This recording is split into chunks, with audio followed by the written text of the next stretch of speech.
સૌ પ્રથમ તો જ્યારે પણ મહેસાણાની ધરતી ઉપર આવું છું ને એટલે ક્રાંતિવીરો તો મને સૌથી પહેલા યાદ આવશે કે જેણે સમાજની રક્ષા માટે, જેણે માતા બહેનોની રક્ષા માટે છાતીમાં નરાધમોની ગોળીઓ ખાધી હતી. આપણા શહીદ વીરો છે, એને તો આપણે કોઈ કાળે ન્યાય નહીં અપાઈ શકીએ, એને પાછા નહીં લઈ આવી શકીએ, પરંતુ એની જે શહાદત છે, આ શહાદત આપણે નથી ભૂલવાની. એની જે શહાદત છે, આ શહાદત આપણા ઉપર કહેવાય છે કે આપણે એમનું જે પરિવાર છે, એમની જે માતાઓ છે, એના આંસુ હજી પણ નથી સુકાયા. તો આવા શહીદ વીરોને આપણે શ્રદ્ધાંજલિ આપીશું, પરંતુ મૌન રહીને નહીં.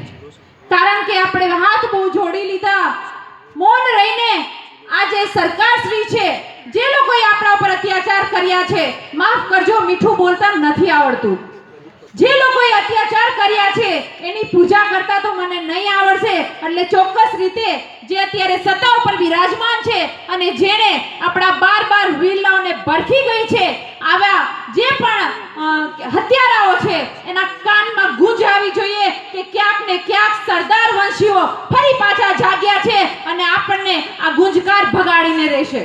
હું કહીશ શહીદ વીર, તમે કહેશો અમર રહો. અવાજ બુલંદ હોવો જોઈએ.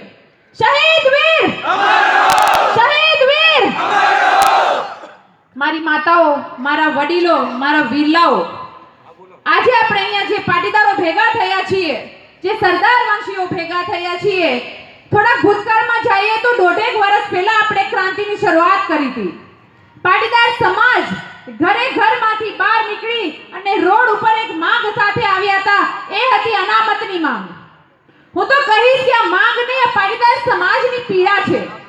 જય સરદારના નારા સાથે જે ક્રાંતિની શરૂઆત કરી હતી, સરદાર વલ્લભભાઈ પટેલના આશીર્વાદથી આપણે જે ક્રાંતિની શરૂઆત કરી હતી ને, એ ક્રાંતિ આજ પણ એટલી પ્રજ્વલિત છે, આજ પણ એટલી બુલંદ છે.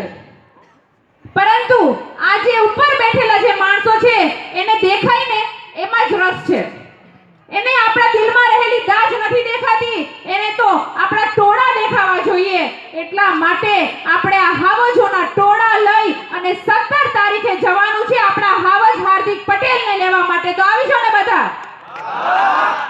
એવું કહેવાય છે કે હાવજોના ટોળા ના હોય, પરંતુ આ પટેલ સમાજ છે, સરદાર વંશીઓ છે, એને ઇતિહાસ વાંચવામાં નહીં પરંતુ ઇતિહાસ બદલવામાં રસ છે.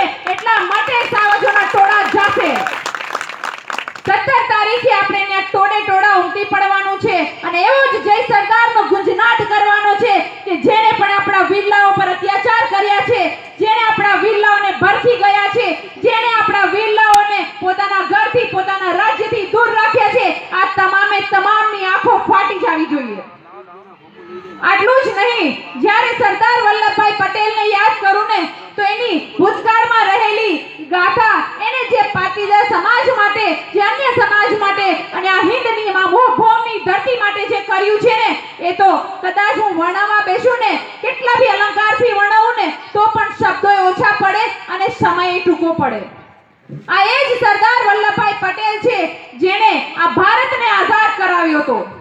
અંગ્રેજોને એક જ હાકલથી આ દેશમાંથી ભગાડ્યા હતા, એ હતા સરદાર વલ્લભભાઈ પટેલ.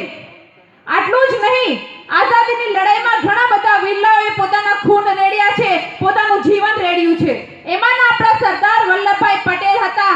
પરંતુ સરદાર વલ્લભભાઈ પટેલની એક વિશેષતા એ પણ હતી કે જ્યારે આપણો હિંદ આઝાદ થયો